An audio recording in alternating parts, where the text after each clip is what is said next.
공식 선거 전에 막이 오르면서 이른바 쩐의 전쟁도 시작됐습니다. 선거를 치르기 위해서는 TV와 신문, 인터넷에 광고도 해야 하고요. 또 유세 차량도 빌려야 되고 유권자를 설득할 홍보물도 만들어야 됩니다.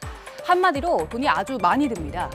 이 선거를 치르는 과정에서 국회의원 의석을 가진 주요 정당은 중앙선거관리위원회로부터 선거 보조금을 받고요. 또 모금을 통해 추가로 선거 비용을 조달합니다. 자, 먼저 선거 보조금을 살펴보겠습니다.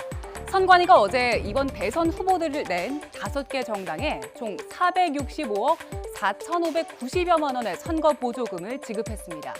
의석수와 지난 21대 총선 득표율을 기준으로 차등 배분한 건데 한눈에 봐도 각 당의 차이가 아주 뚜렷하죠.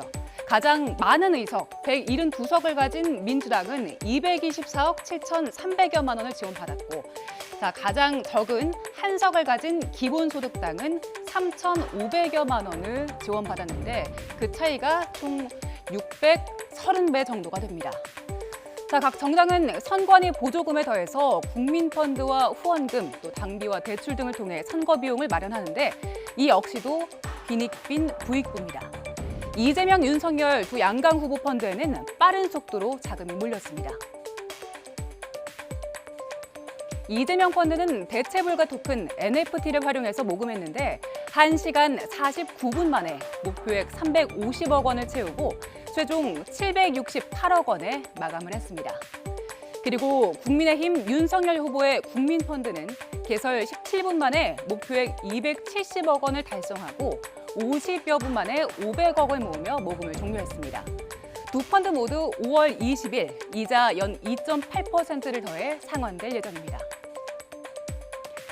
다른 후보들의 주머니 사정 어떨까요? 앞서 살펴본 선관위 보조금에서부터 차이가 컸는데 심상정 후보의 목표액은 47억 원, 그리고 안철수 후보의 목표액은 100억 원입니다.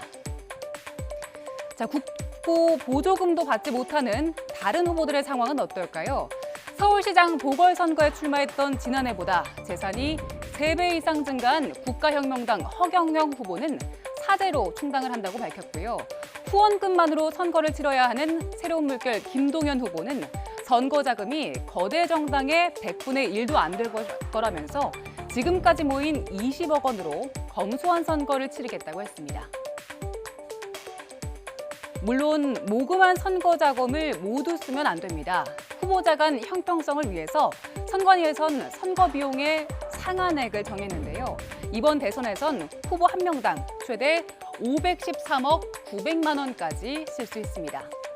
또 후보의 득표율이 15%를 넘으면 선거 비용의 전액을 보전받을 수 있고 10%를 넘지 못하면 전혀 보전받지 못합니다.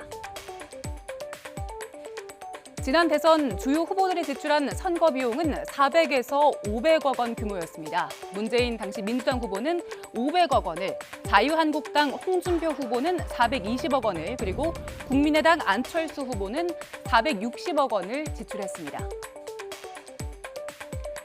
이번 대선 선거 비용 면에서 후보 간의 빈익빈 부익부가 아주 뚜렷합니다.